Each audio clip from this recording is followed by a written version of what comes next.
Quiero leer Hechos 20:17. Dice, y desde Mileto mandó mensaje a Éfeso y llamó a los ancianos de la iglesia. Diga ancianos. Cuando usted escuche la palabra ancianos, probablemente usted piense en personas de edad avanzada. Pero en la Biblia a veces la palabra anciano se refiere a los líderes de la iglesia. Versículo 28. Tengan cuidado de ustedes y de todo el rebaño, en medio de la cual el Espíritu Santo los ha hecho obispos. Diga obispos. El apóstol Pablo le está hablando al mismo grupo de personas. En el 17 los llama, ¿cómo los llamó? Ancianos. Y en el 28 los llama ahora obispos, de manera intercambiable. Y después en el 28 agrega, los ha hecho obispos para pastorear la iglesia de Dios. Diga pastor.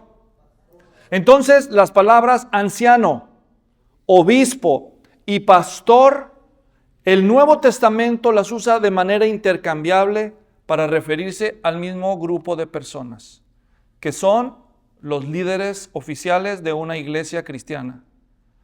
Hoy vamos entonces a comenzar hablando de liderazgo. Vamos a recordar qué es el liderazgo de una iglesia bíblica, de una iglesia cristiana bíblica. Y quiero comenzar diciendo lo siguiente.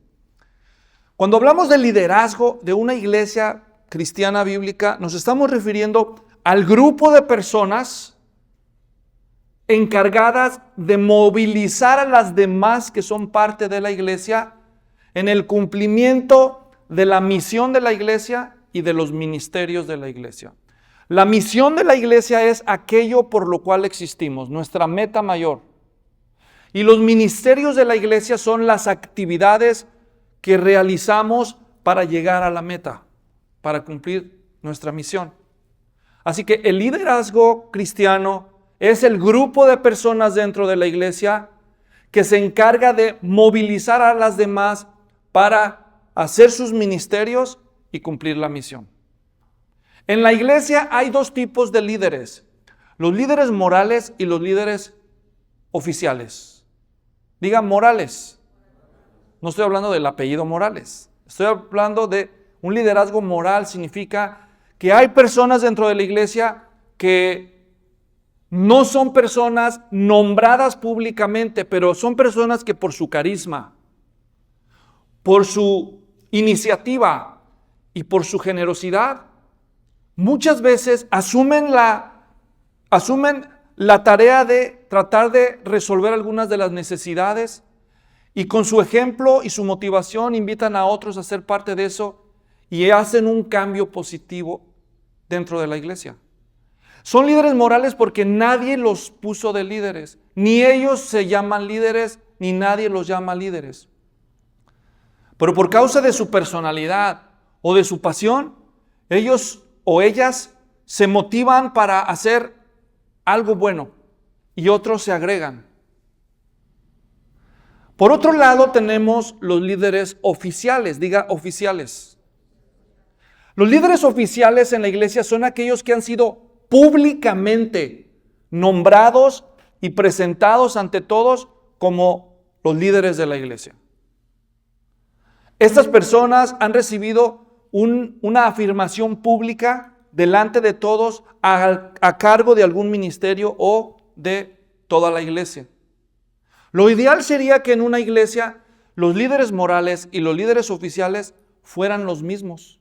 Es decir, que las personas que se han ganado por su iniciativa, el respeto y el apoyo de los demás, llegaran a ser reconocidos y afirmados públicamente y ellos mismos fueran los líderes. Eso sería lo ideal en una iglesia cristiana. Pero lo cierto es que no siempre es así. De hecho, lo normal es que en una iglesia casi siempre va a haber más líderes morales que líderes oficiales. Y eso es totalmente sano porque en la iglesia continuamente se convierten personas, se agregan personas nuevas y Dios en algunas de ellas siembra el deseo de servir y de tomar iniciativa para atender alguna necesidad. Y cuando esto pasa es completamente natural que Dios empieza a poner en ellos este deseo, esta carga.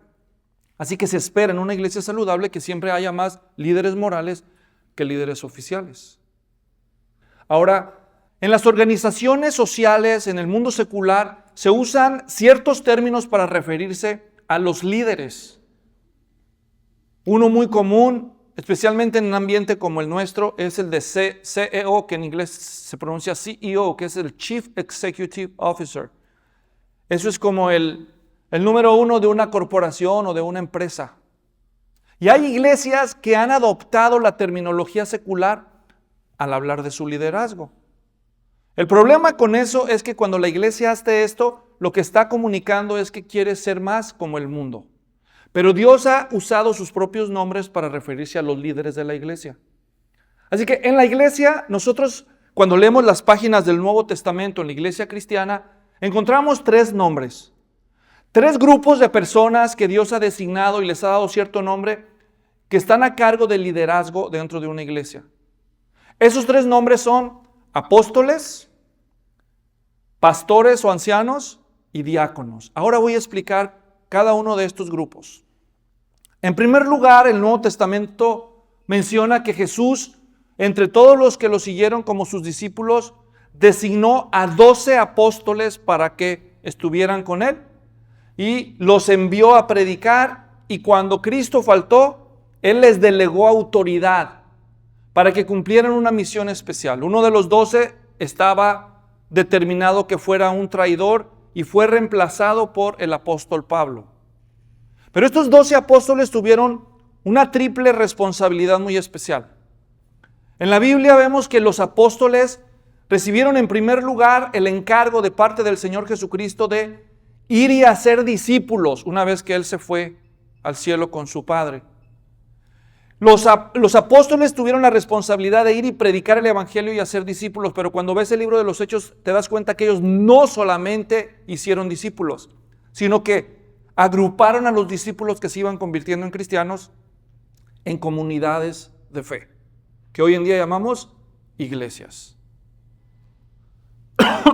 Perdón.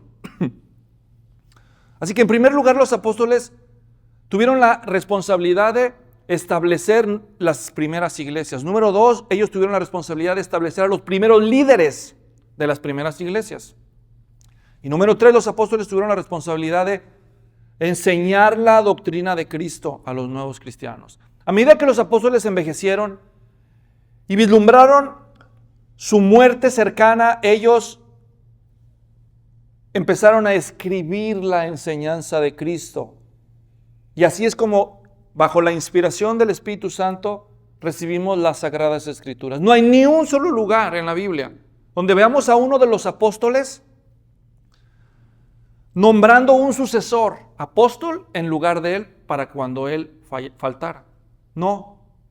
Los apóstoles no nombraron a otro en lugar suyo cuando ellos anticiparon que se iban a morir. Lo que los apóstoles hicieron fue escribir la Biblia. Es la Biblia la que tomó el lugar de los apóstoles cuando ellos faltaron. Ellos fueron muy claros antes de morir, me refiero a los apóstoles, al dar órdenes como estas a los ancianos. Les dice Pablo en Tito 1:9, debe retener la palabra fiel que es conforme a la enseñanza. No le dijeron nombren nuevos apóstoles, le dijeron apéguense a la enseñanza que se les dio. En Timoteo, 1 Timoteo 1:3 dice, te rogué que instruyeras a algunos que no enseñaran doctrinas extrañas. Una vez más, que se apeguen a la enseñanza que les dimos. En 2 Timoteo 2:2, lo que has oído de mí en la presencia de muchos testigos, esto encarga a hombres fieles, que sean capaces de enseñar también a otros. Así que la enseñanza apostólica es la que reemplazó a los apóstoles. Y en términos prácticos, los cristianos contemporáneos decimos la Biblia. En una sana iglesia cristiana, la Biblia tiene la última palabra, no el pastor, ¿entienden? La Biblia tomó el lugar de los apóstoles. Pero debajo de la Biblia, o sea, debajo de los apóstoles, tenemos en segundo lugar los ancianos. Los pastores o ancianos son los que están a la cabeza de una iglesia cristiana desde los tiempos de los apóstoles. Y ahí quiero llevarlos yo, por favor, a Primera de Pedro. Primera de Pedro, capítulo 5. Primera de Pedro, capítulo 5. Versículo 1. Este es Pedro el apóstol, hermanos. Pedro el apóstol escribiendo, ya cuando es un líder reconocido a nivel internacional entre las iglesias que habían nacido. 1 Pedro 5:1, por tanto, a los ancianos entre ustedes exhorto yo, y la siguiente palabra que aparece ahí no es apóstol, es anciano. Fíjense que siendo el apóstol, él mismo se pone al nivel y dice, en la iglesia, dice, a los ancianos entre ustedes exhorto yo, anciano como ellos, y testigo de los padecimientos de Cristo y también participante de la gloria que ha de ser revelada, versículo 2, pastoreen el rebaño de Dios entre ustedes. Los apóstoles pusieron ancianos para dirigir la iglesia, desde los tiempos bíblicos. Así que hay 4 palabras que se usan de manera intercambiable en los escritos del Nuevo Testamento para referirse al grupo de personas que dirigen las iglesias cristianas. Y esas 4 palabras son las siguientes. Pastor, poimen en griego, pastor. Pasajes como el que leímos de Hechos 20:17 que dice que Él los puso para pastorear el rebaño de Dios. Se le llama pastores, a veces les llama ancianos. La palabra pastor alude a la responsabilidad del oficio. A veces les llama ancianos, lo cual alude a la experiencia que se espera de este tipo de personas. Pero se usa de sentido en forma intercambiable. También se usa la palabra obispo, que significa episcopos en griego. Anciano en griego es presbíteros y en griego obispo es episcopos y significa uno que ve por encima de los demás. Y esto enfoca el aspecto de la visión del líder. De hecho, la palabra latina para la traducción de episcopos en griego es supervisor, y ustedes la conocen. El supervisor es el que está por encima de los demás para ver que las cosas se hacen como se deben de hacer. Una cuarta palabra griega que se usa para describir a los líderes de la iglesia es la palabra dirigente. Esta palabra se usa en pasajes como en Hebreos 13, versículo 7, cuando la Biblia de las Américas traduce, acuérdense de sus guías, guía o director, dirigente. La Reina Valera tradujo ahí, acuérdense de sus pastores. En Hebreos 13, 17 dice, obedezcan a sus pastores. Esa palabra pastor, una vez más, es la misma, es dirigente en griego. Dirigente. En Hebreos 13, 24, una vez más dice, saluden a sus pastores, dice nuestras Biblias. En griego dice a sus dirigentes. La palabra griega, por aquellos que son curiosos, es egumenos. Así se dice dirigente en griego. Así que estas 4 palabras se usaron de forma intercambiable. Pastor, anciano, obispo, dirigente. Hoy en día la gente las ha alterado. Hoy en día dicen, está el obispo, debajo del obispo está el pastor, debajo del pastor está el anciano. Pero en el tiempo del Nuevo Testamento no era así. Eran lo mismo. ¿Está claro? Muy bien. Y siempre se usa en plural. Saluden a sus pastores. Había varios pastores. La idea, el modo ideal de dirigir las iglesias es que haya más de un pastor. Que haya un liderazgo múltiple. Bueno. Entonces, en primer lugar, las iglesias eran dirigidas por los apóstoles, pero ya no hay apóstoles. Oye, pero sí hay, yo conozco uno que sale ahí en la televisión cristiana que dice que es apóstol. Ese es apóstol según él, pero no es apóstol según la Biblia. Ahora el que gobierna la iglesia es la Escritura, Cristo a través de su palabra. Pero debajo de ellos están los pastores, ancianos, obispos o dirigentes, como los quieran llamar. Normalmente les llamamos pastores, ¿ok?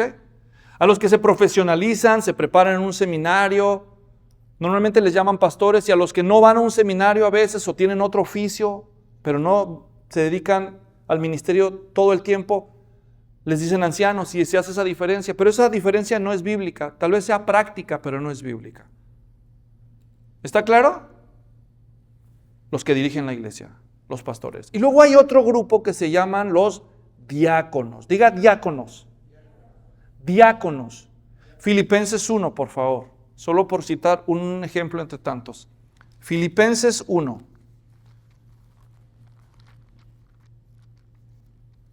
Leo. 1:1. Filipenses 1:1. Pablo y Timoteo, siervos de Cristo Jesús, a todos los santos en Cristo Jesús que están en Filipos, incluyendo a los obispos y diáconos.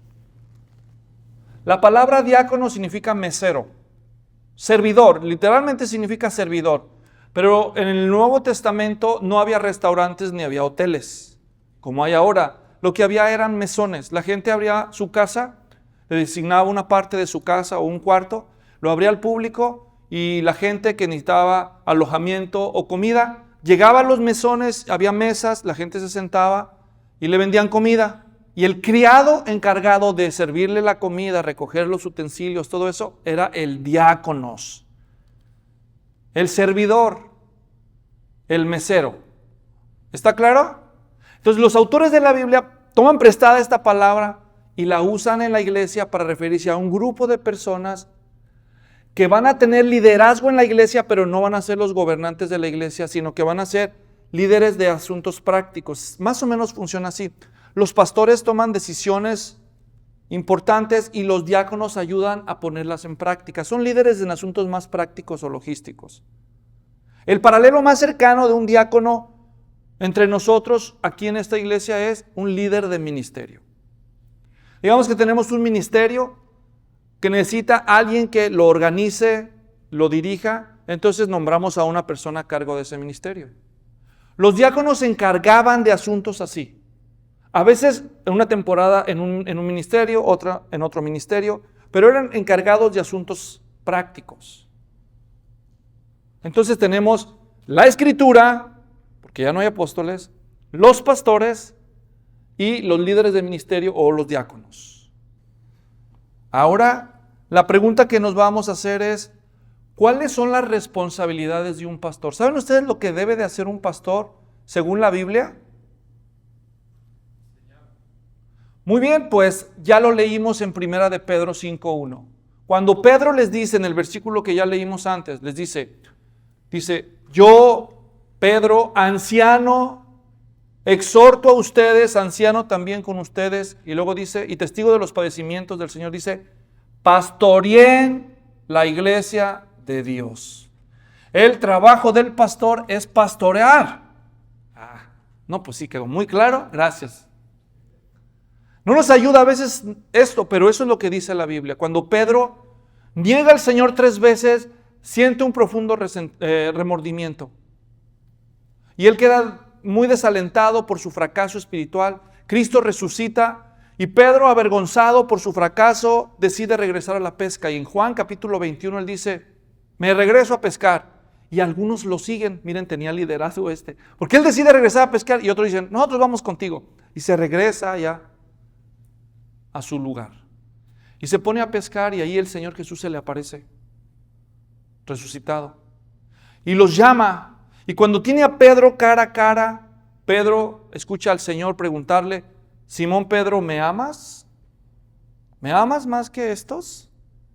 Y Pedro, entristecido porque sabía lo que él había dicho en contra del Señor, que no lo conocía en el tiempo de su cruz, Pedro le dice, tú sabes que te quiero.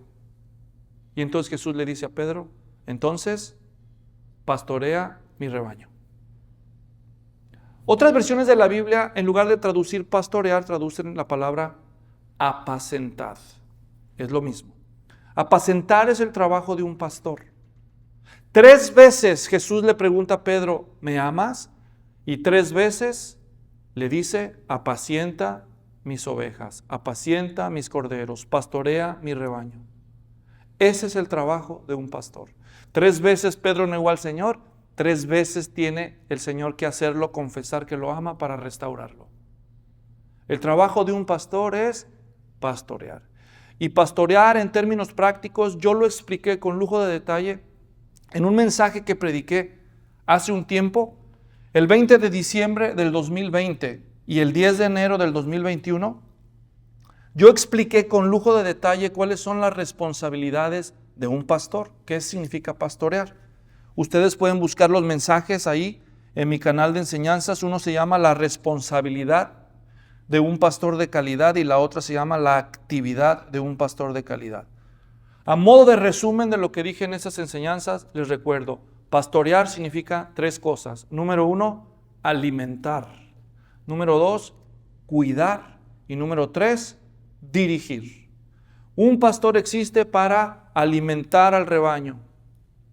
Un pastor existe, número 2, para cuidar al rebaño de los depredadores, de los peligros. Y un pastor existe para guiar al rebaño, para dirigirlo a su redil, dirigirlo a los lugares donde debe descansar, donde debe alimentarse, para dirigir. Alimentar, cuidar, dirigir. 3 cosas resumen la palabra pastorear. ¿Cuáles serán? Alimentar, cuidar, dirigir. La iglesia necesita ser alimentada con la palabra de Dios. No solo de pan vive el hombre, dijo el Señor, sino de toda palabra que sale de la boca de Dios.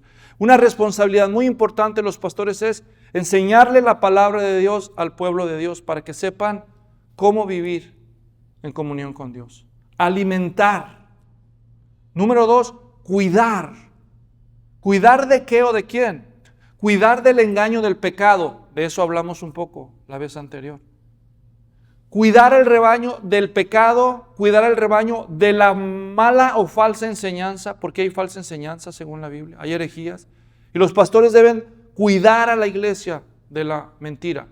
Y también los pastores deben cuidar a la iglesia de los falsos maestros, de la gente que tiene malas intenciones infiltrándose en las iglesias para aprovecharse de la gente falsamente. De eso cuida un pastor a la iglesia. Y también un pastor debe guiar a la iglesia, debe guiarla en el cumplimiento de su misión. Debe guiarla, debe dirigirla. Ahí están en resumen las 3 actividades de un pastor cristiano.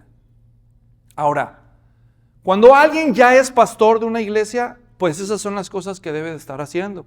Alimentar el rebaño, cuidar el rebaño, dirigir al rebaño. Pero cuando alguien no es pastor todavía y quiere ser pastor, quiere ser anciano en una iglesia, ¿cuáles son los requisitos o las condiciones que debe de cumplir? Imagínense. No puedes usar los mismos criterios que tú necesitas para contratar el director de una escuela primaria para que sea pastor de una iglesia. O que sea el gerente de una franquicia, de una sucursal, de un negocio. El liderazgo en cada organización es diferente. Y para ser líder en una iglesia cristiana hay ciertos requisitos específicos. Yo también he hablado con lujo de detalle en otras oportunidades acerca de eso. El 21 de enero del año 2021, yo tengo un video corto de casi 20 minutos que se llama Si tú quieres ser pastor, que yo prediqué en este púlpito, solo para recordarles. Si quieren oír con más detalle cuáles son los 6 requisitos para ser pastor de manera resumida, ahorita los voy a recordar, pero también lo dije en ese mensaje. Y el 21 de agosto del 2022 publiqué una serie de enseñanzas en mi canal de YouTube que impartía a un grupo de pastores y líderes en el país de Honduras. Y esa serie se llama 009, Pastorado Bíblico. Y ahí detallé lo que voy a decir ahorita de manera resumida. Si ustedes quieren profundizar, ahí pueden entrar. Pero hoy solo les voy a recordar cuáles son los 6 requisitos bíblicos, como yo entiendo la Escritura, que un hombre debe cumplir si quiere ser pastor de una iglesia cristiana bíblica. ¿Están listos? Y para acordarme más fácil, yo le puse las iniciales DAC, D de dedo, AC, DAC, 2 veces, DAC. Y esos son los 6 requisitos. ¿Listos?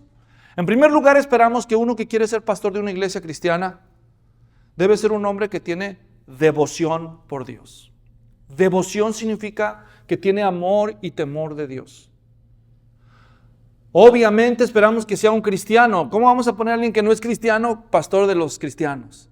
Pero no solo esperamos que sea un cristiano, sino que sea un cristiano fiel en términos constantes. Un cristiano que ama a Dios, que tiene una relación personal con Dios de manera continua.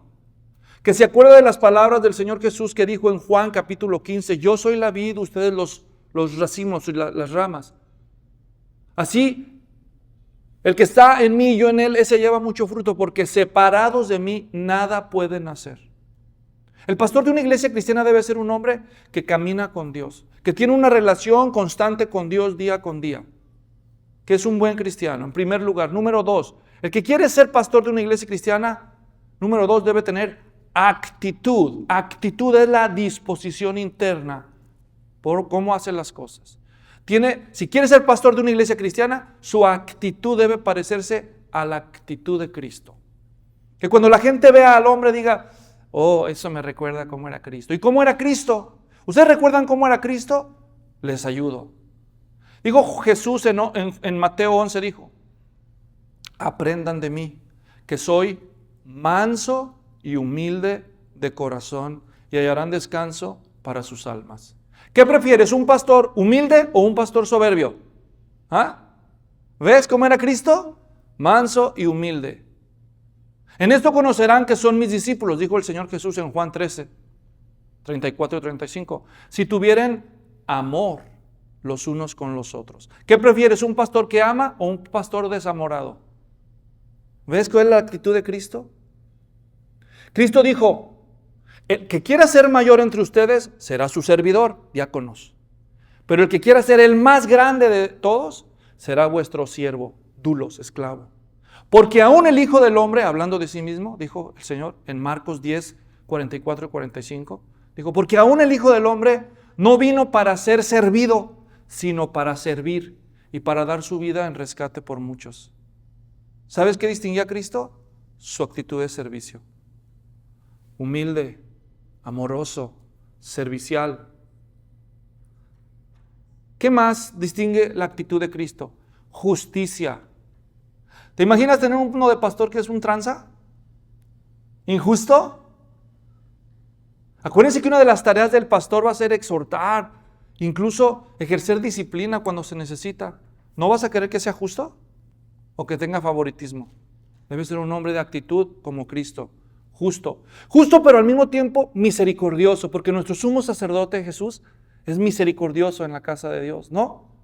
Que tenga compasión por sus hermanos débiles. Una actitud justa, pero una actitud misericordiosa. En Hebreos 13, hablándole a los pastores, la Escritura les dice lo siguiente, escuchen. Hebreos 13, versículo 17. Obedezcan a sus pastores, sujétense a ellos, porque ellos velan por sus almas, como quienes han de dar cuentas.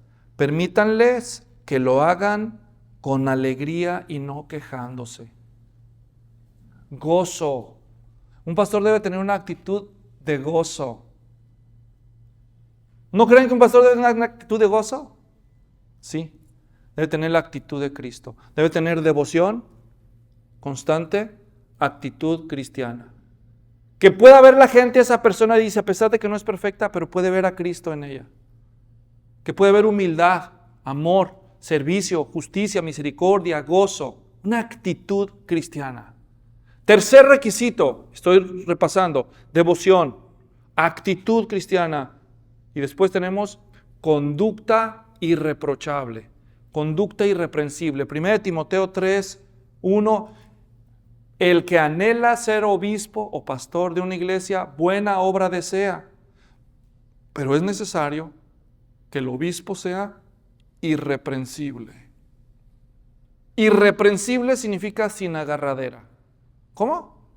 Sí, tú tienes una taza, está caliente, pues sirves tu café caliente, pero en la agarradera lo puedes agarrar sin quemarte, ¿verdad? Pero si le quitas la agarradera, ya no hay de dónde agarrar. La idea que le daban ellos a ser irreprensible es, no tienes de dónde te agarren. En palabras más coloquiales sería, no te pueden agarrar en la maroma, en la movida, porque no tienes movida, porque eres irreprensible. El sinónimo de eso que se usa en Tito 1 es irreprochable, que no tienes reproche. No confundan irreprensible con perfecto. No hay nadie perfecto, solo Dios es perfecto.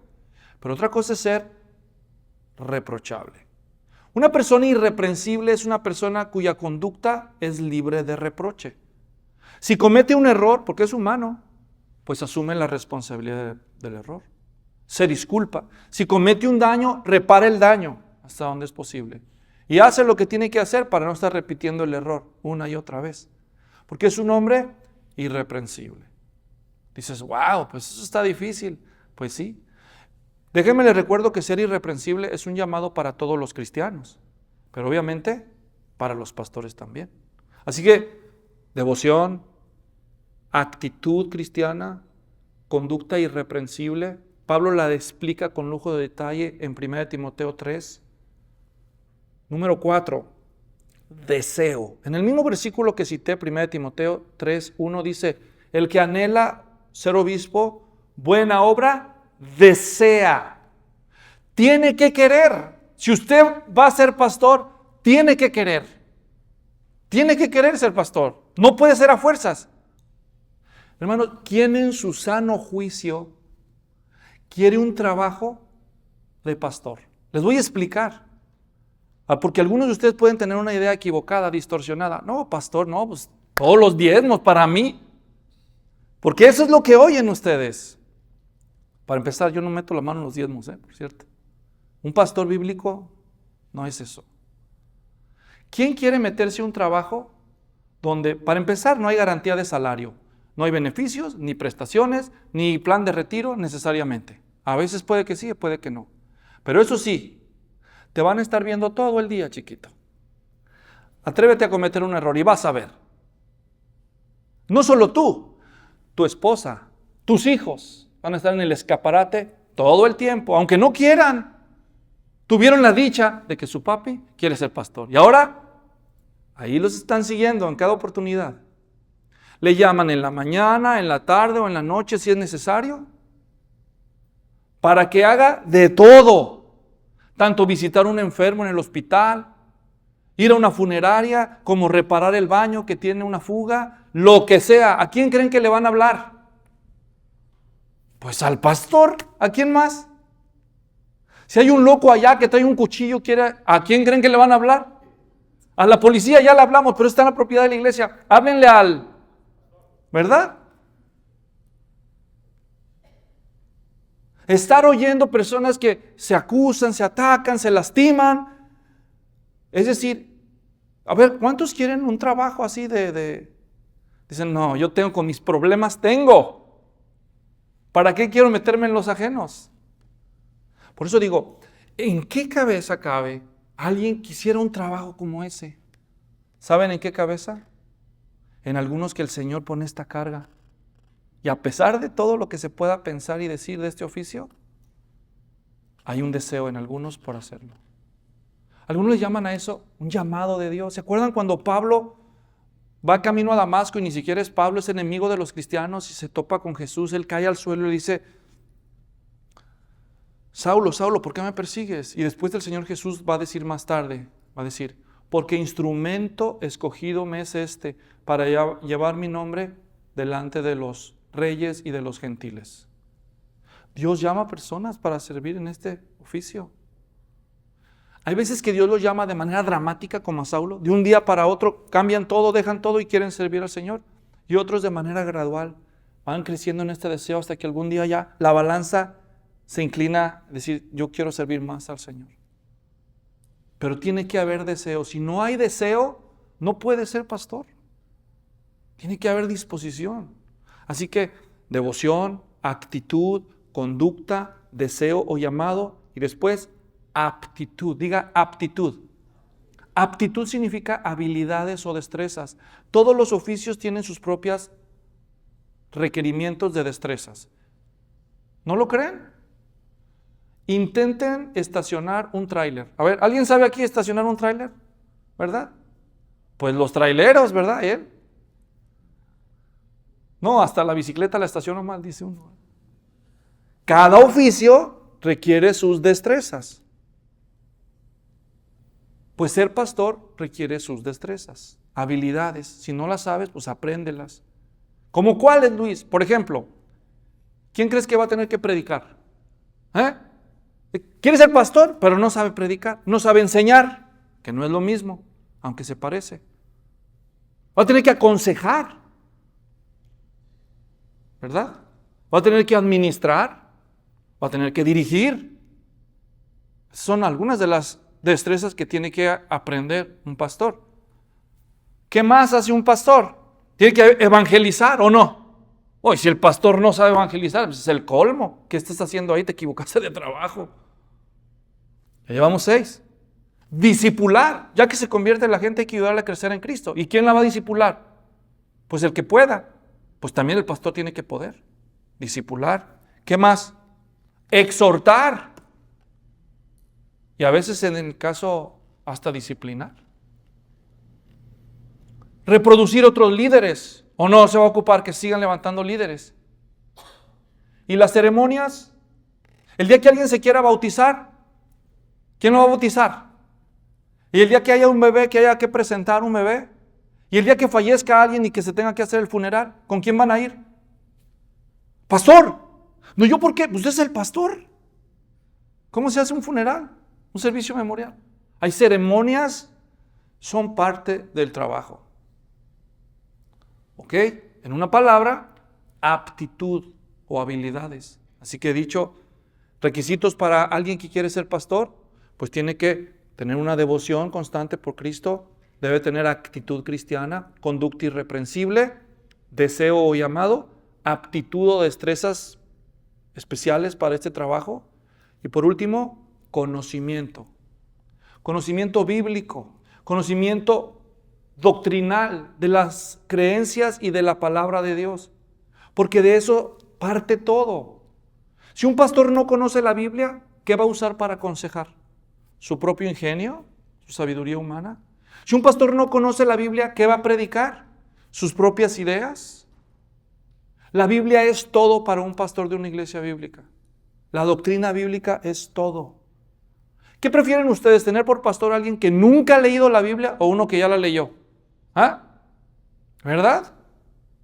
Para empezar, lee la Biblia. Pero solo leerla va a ser suficiente. No solo queremos que haya leído la Biblia, que conozca su Biblia.